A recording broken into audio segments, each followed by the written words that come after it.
If you like the video, please consider supporting James Corp on Patreon.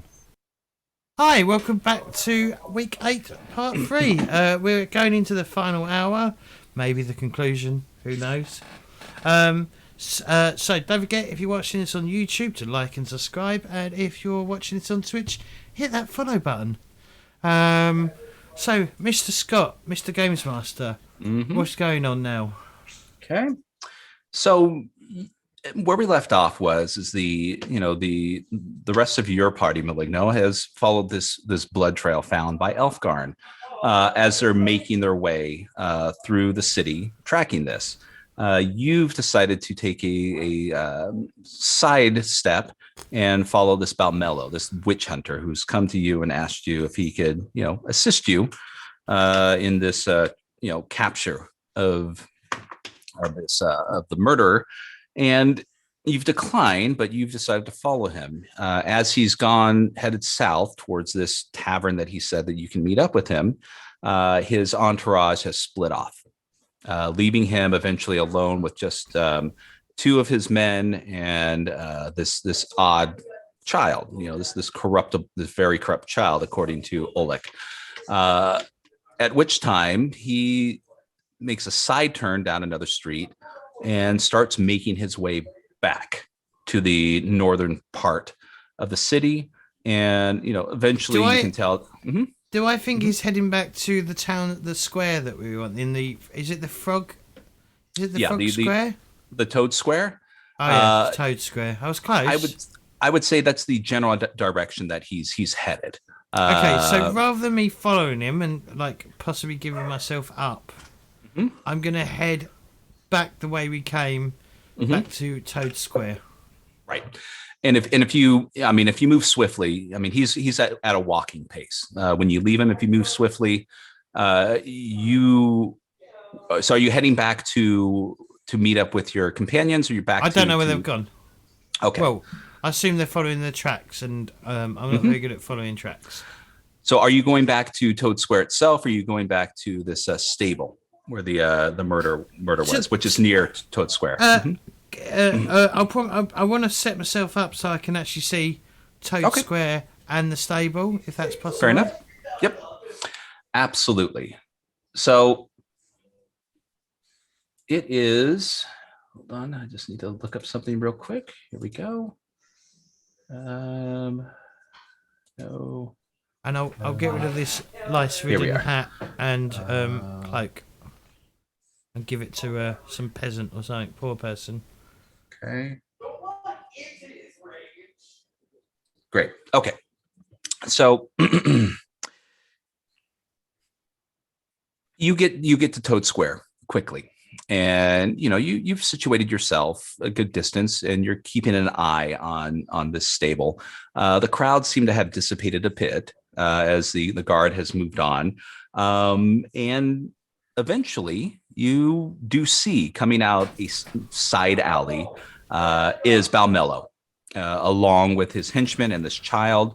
You can see him greet one of the guards who have immediately let him through. And then he makes his way into the stable. Give me a...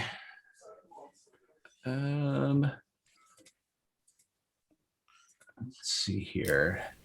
Give me a... Oh, what would be good?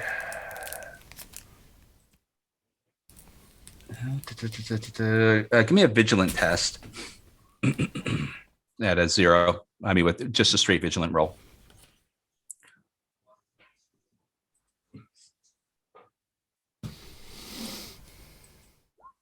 Nope. Okay. All right. So a bit of time goes by, right? And you have no idea what he's doing in there, but after a few minutes, you realize that he seems to be not coming out. I'm going to spend an experience and re-roll that. Okay, fair enough. No. Okay. So it seems a bit of time has gone by, and he doesn't doesn't seem to be coming out, at least through the entrance of the stable. Was there another way out? Well, there was the back way. There was the way that essentially Elfgarn had found that trail.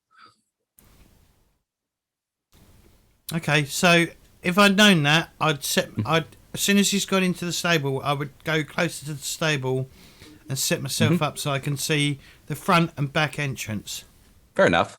So I'll say, your suspicion leads up to that. And you, after, we'll just say not the its full amount of time, but a good amount of time, you start to go, he's been in there quite a bit. Something might be up. You're going to make your way around to the side entrance where it leads into the smaller streets and the alleyways. And I'll say that you're just going to catch him as he, disappears down the side alley, just out of sight. I mean, you could catch him if you ran, but you just see the little bit of him just as he and his small entourage kind of turn a corner. So you'll just catch him. Okay. Well, I'm not going to chase after him, but I'll follow him. Okay. So I'm going to cut to the others as they follow the trail. Okay.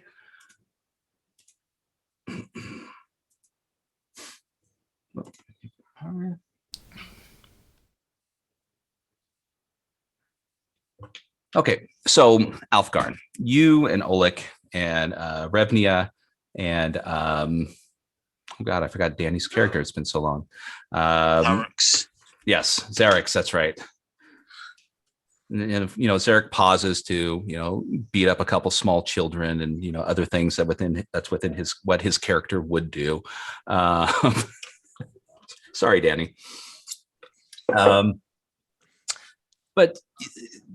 eventually the trail kind of makes its way from the stable, and as you get closer to it, it leads north to a lot of what would be considered a storage area or storage part of town, where like some trading houses, taverns, merchants. This is where they would store a lot of their wares before selling them or provide them for the rest of the city. So a lot of just small and large nondescript buildings, but you follow this pretty clear trail and eventually makes it to this this older storage facility, and where it stops, right? And there's a sign on here that's labeled the Blue Moon Trading House on the outside, and there's a gate out in the front of this, and as far as you can tell, it might not be locked, but this double gate is closed onto the storage storage house, and you're without a doubt, this is where the trail leads to. I will hold up a hand as if to say, like, stop, and put a finger to my lips, and to say quiet. Mm-hmm. Hold up a hand as if to say, like, stop. Is that you, Gus, echoing? Oh, was it me who heard the echo, or was it everyone? Everyone. Okay. I heard that as well. Okay. All right. So you see Elfgarn's, notice and indication. So what do the other two do? Oh, has Gus's mic died?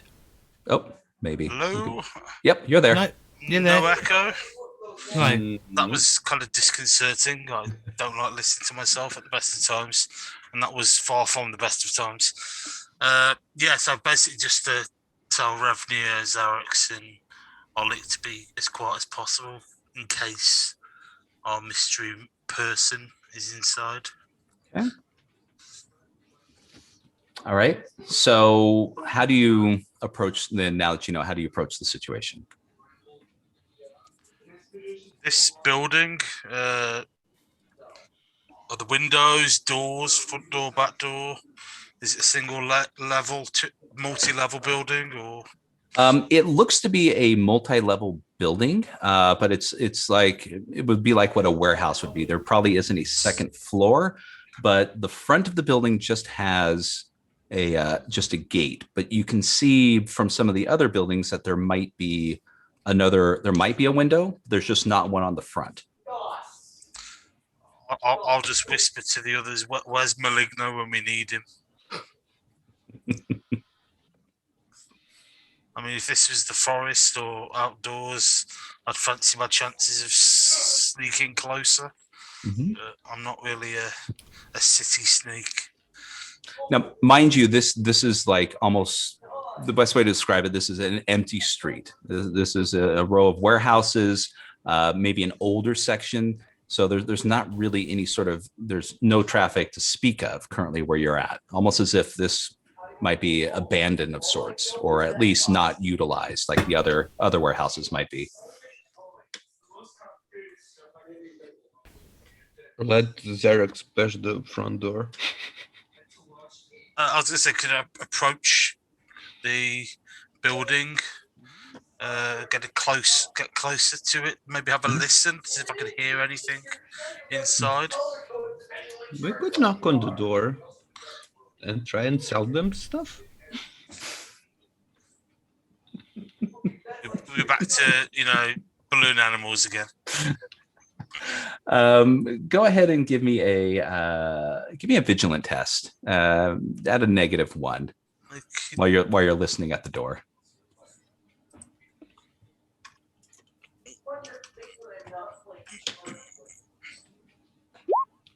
Okay. So wasn't it? yes. So these are relatively thick doors, guarding closing off a warehouse. And you put your ears up to it, and try as you might, you're not sure if you hear anything, any movement or anything to speak of within it, or it could just be the doors are too thick. But to the best of your knowledge, there's no action or movement that you can tell. I'll just turn to my companions and shrug and say, think we should have a look. I guess. Yeah. Okay. I'll go first. Okay, so as you try to pull the door out, you can feel the resistance coming from the inside of a bar lock. You kind of like pull it out. You can kind of see through a small crack that along is something, probably some sort of bar lock or latch that's currently locking it. Once again, where's Maligno when we need him? I'm just going to stand there for a second and say, Maligno, Maligno, Maligno. Not yet. It's not Numenera, mate. He's Were still. there- Were there any windows or anything around the warehouse? If you ended up checking, you will find on the rear, the rear part, there is a window that is higher up, and it's currently ajar. But it's one of those, it's not really at a second floor, but it's in between, something that would allow light into the warehouse in daytime or whatever. But the window is ajar, but it's climbable if you would like to get closer to it. When's a window not a window? Yeah, when it's ajar. When it's ajar. I could climb on someone's back. How high a window are we talking? What, 10 feet?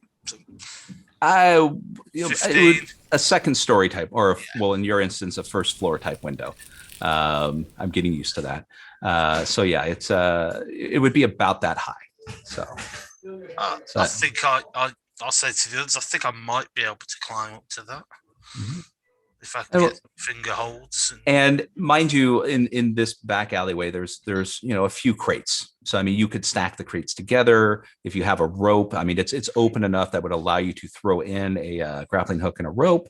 But the building is old enough that if you were decent enough and you passed a quick test, you can get into it easily also. So whatever your options. In my equipment list, I actually have climbing equipment on my equipment list. So there we go. We might be able to shimmy in. Okay, so go ahead and give me a a quick test at a +2, just to quick. yeah.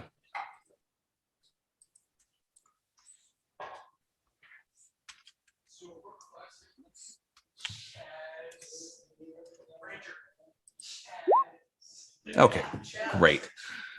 Okay, so rope, grappling hook, everyone's good to go. And as you make your way up, you can see, I'm going to go ahead and move you to another map here. And let me make sure I've got it set up correctly. All right, can you see the map? Yep. Mm-hmm. Okay, so you are here looking into the window. And with relative ease, you would be able to make your way through the window along the ledge over to these crates.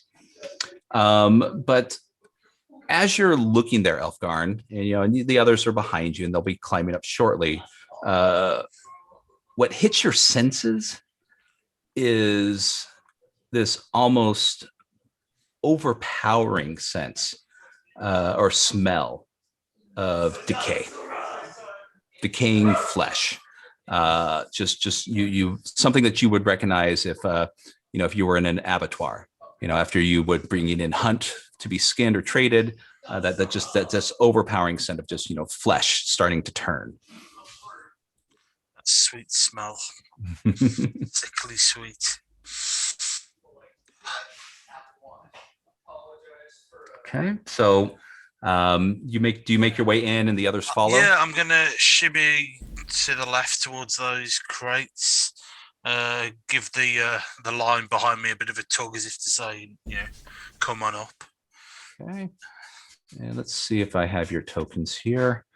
Where we at? Do we all need to pass the test to get in? No, this was generally just to kind of get the rope in where it was supposed to go, and I may not have chosen the correct one, but they asked for quick for climbing, so I was just going to go ahead and just give him a plus to he wasn't going to fail. It's just just wanted to see if he made some sort of ruckus when he did. So let me grab your tokens here. I dropped myself in. Oh, you did? Okay. And anyone else dropping themselves in, or I can grab it myself? Here you go. Okay, so I've got Elfgarn and I've got Revnia. All right. And we head back there. Oops. We are missing Elfgarn only. Yeah, paste, and we'll get rid of that Revnia. Beat me to it. There we are. Okay, great. So I'm going to move you over here because this is where you would be starting from. And both of you, also, this is, the smell is not just Elfgarn alone. It's going to hit the three of you. So you're on these grates, and as you land, two things kind of you notice. One is within these stacks of crates, kind of in between some of them, is this sequestered just area that is like a blanket, and this blanket is covered with crumbs of food. It seems like breadcrumbs or something from some other meal that would just crumble, and like rhubarb. Like rhubarb. Yes, this is what is it? The rhubarb central or whatever that area is. Like rhubarb crumble, right? Is that something you have in America, right? Do you have a rhubarb like crumble? Sure we do, or brown Betty, or whatever. But anyways, it's crumbly. Somebody's eating crackers in bed, and you also notice within this disheveled sleeping area of sorts or whatever it might be, are two books that are lying open, and Oleg, you can see in the one book that's open is a very familiar sight. It is the ritual of Breaklink. Okay. And in the other book is another one that you've never seen before, but this one is called blood shrouding. And I mean, and need to say that too loud. right. And the other thing you notice is over here in the corner, as you've gathered your senses, your eyes are adjusting to the light, and what you thought was just like a lump of, rags, you can see more clearly now. It is not. There's a dead body in the corner right over here.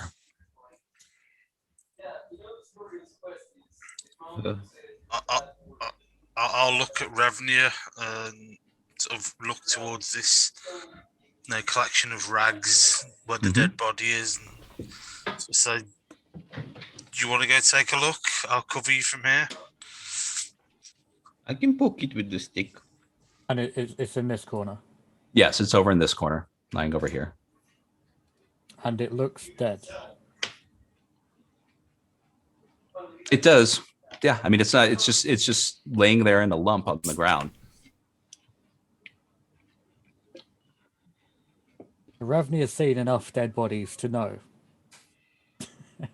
I'm going to cast Witch Hammer. Okay. Which is no doubt going to inflict some pain on me because of this ring now. Mm-hmm. Let's do it. Okay. I got a hope for I don't roll a 4 and then another 4 on the D4 because that was just straight kill me. Well, let's try it.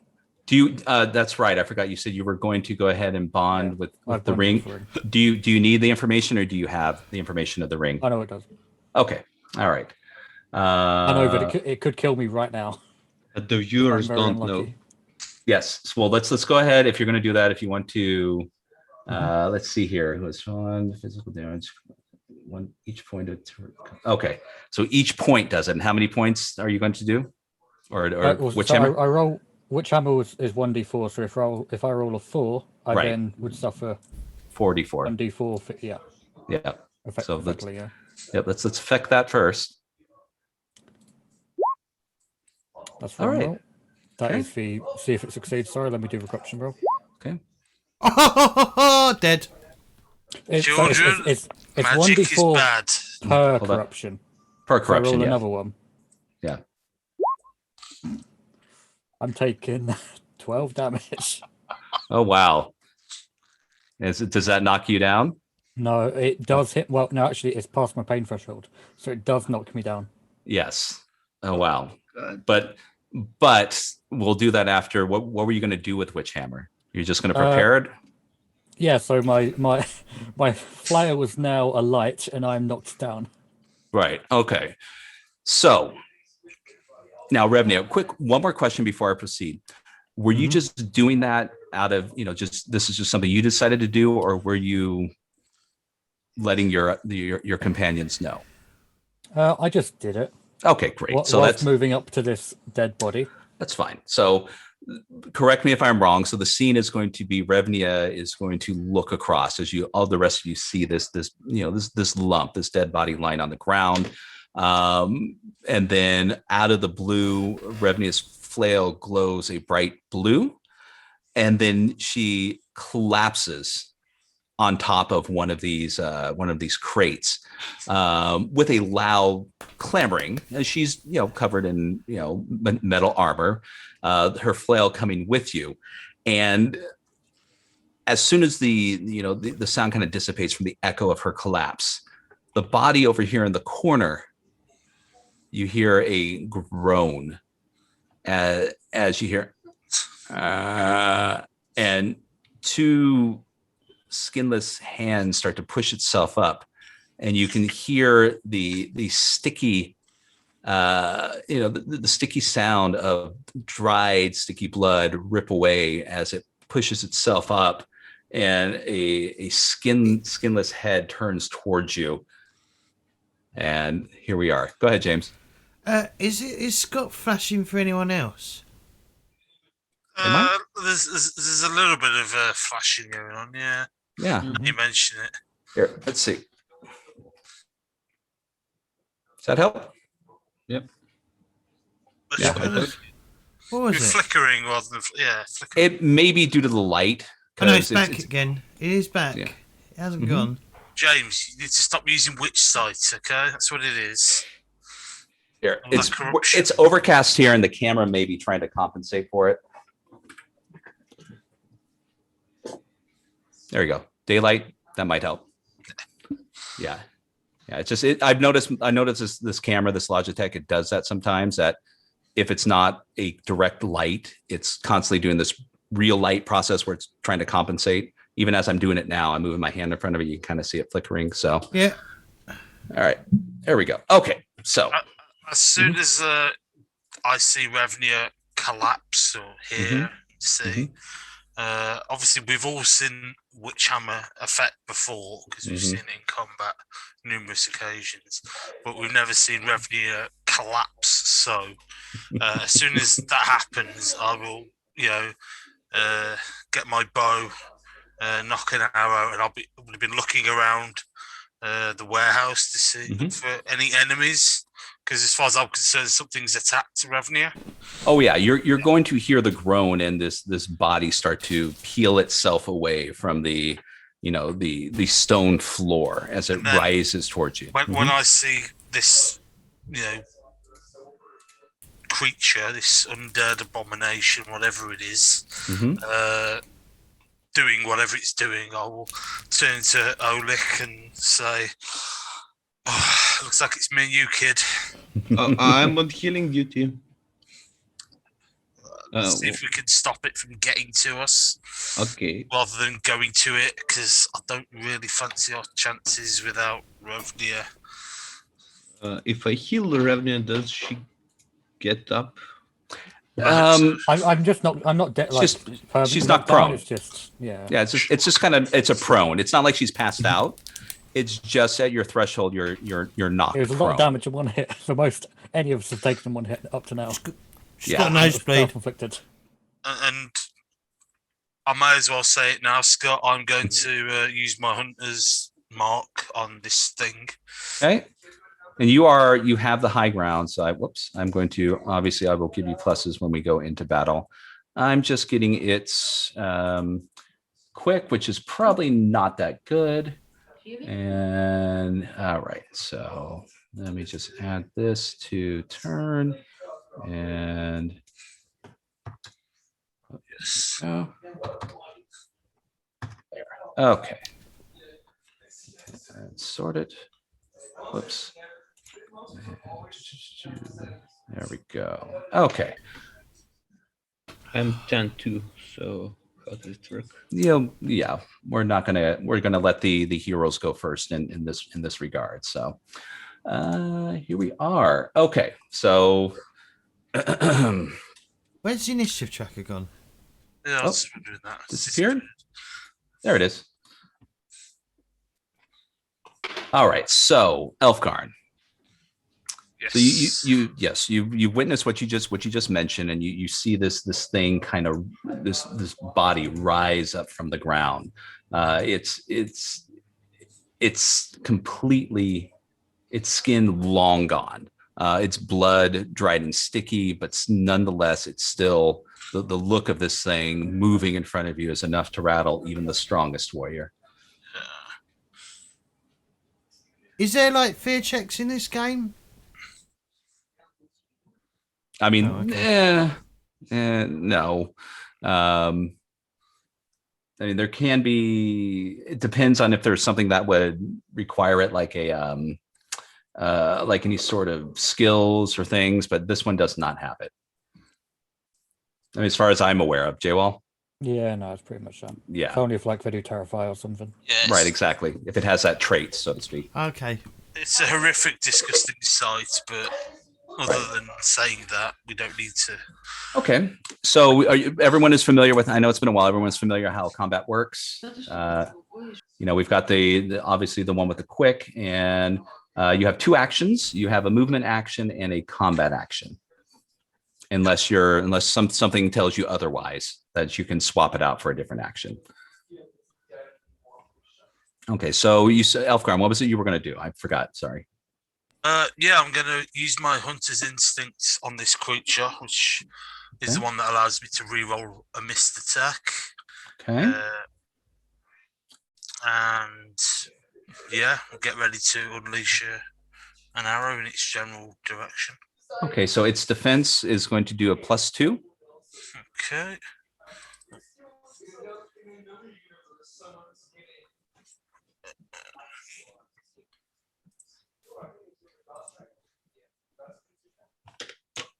So that'd be a -2 for Gus and Real then. Yeah, that's right. I'm sorry. Yeah, that's where we got into trouble last time. So yeah, -2 on your roll. There we go.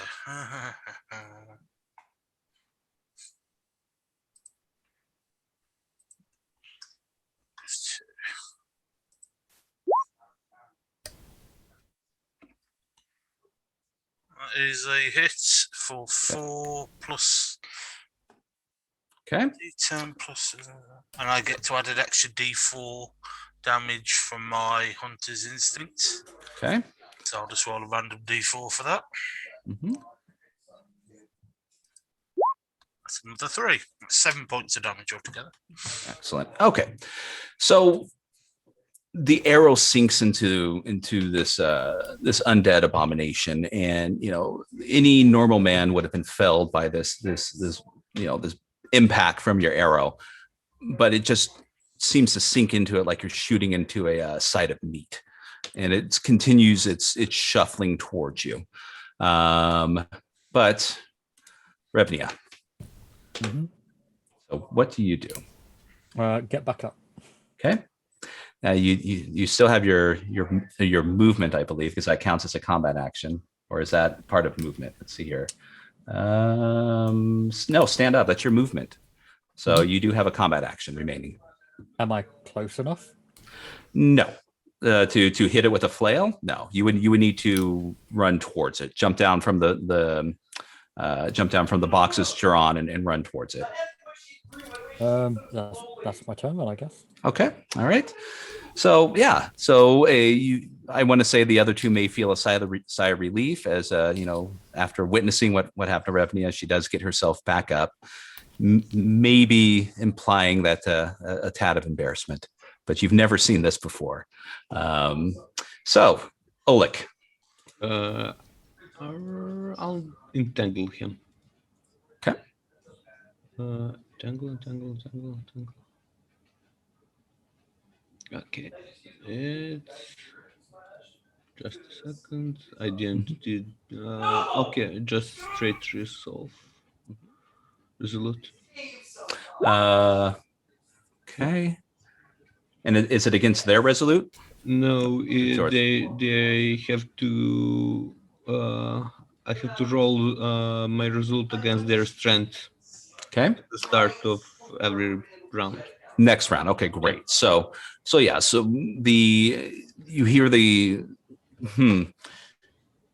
It doesn't say in the description you have to be in a wooded area, does it?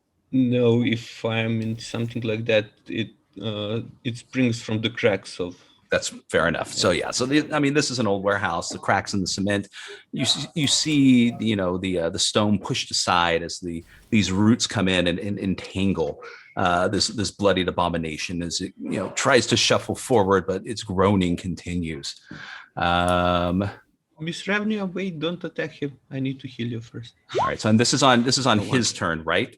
Where he does the strength roll against you. We said at the beginning of each turn. Okay. So he can move.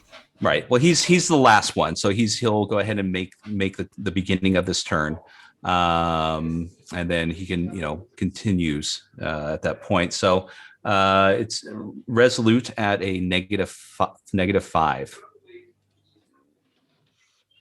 5. Okay, that's good. Okay. He's still trapped. All right. Wow. So yeah. So he's still trapped. All right, Elfgarn.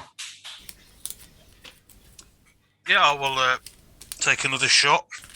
And how far away is this creature? This is. Let me just get this for you. I had it here. It is just about 6 meters away. We haven't actually seen it move as such yet, have we? He stood up. He Yeah. stood up, but he hasn't moved forward. And you've seen these things kind of come from the ground. So he's been, obviously his direction was towards you, but he's been stopped temporarily by Oleg's roots.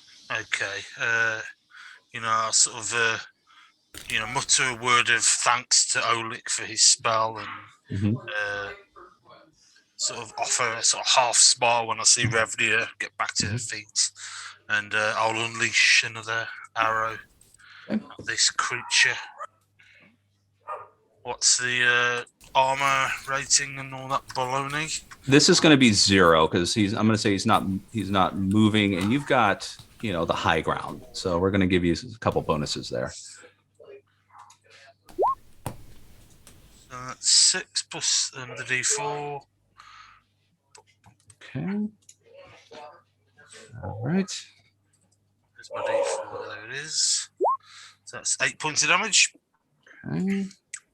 Or a potential 8 points of damage. All right. So another arrow. Once again, it doesn't seem like it's causing him any sort of distress. Then moving on to Revnia. So yes, you've got full movement and combat action. Were you planning on healing me, Oleg? Yeah. Can I hold my action until after Oleg kills me? Sure. So. And Oleg, do these roots maintain until he breaks free? Yes. Okay. We did it on each of my turns, so it got slower. But if you so they have possibility to attack us. Resolute. I'll reroll. Come on. Yeah. Okay. 1d6. Okay. Shall I roll that? Yeah, I'll roll my corruption. Okay. I get 4 health back. How's your corruption 4. threshold? How's your corruption threshold, Oleg? 4. Half. Okay. All right. So Revnia, when you hold your turn, it's not till the end. It's just you're holding it for now, right? Yeah. Or okay. So go ahead. Yep. So I will go up to this creature and take a big swing with my flail. Okay. And be very upset if it misses. This is an undead creature. Correct. And I'm using Witch Hammer, so that's plus 1d6 damage if it hits. Modified to hit? I'll do a -1 since you don't have the high ground anymore. Yep. Okay. I'm going to spend an XP. Okay. There you go. Nice. 13 damage. Okay. And that is going to cause its body to just collapse forward as you nail this with your glowing flail as it kind of hangs lifelessly entangled in Oleg's roots. And as it falls down, Elfgarn, you hear a voice, like a melodic voice, coming from from underneath one of the boxes. And if you move this crate aside, and from this, you're going to see a stairwell leading down. And if we could take just one more quick break, because I'm about ready to release on my chair. Okay. I'm doing the pee-pee dance. All right, we'll be back in 10 minutes, yeah? Yeah, all right, thanks.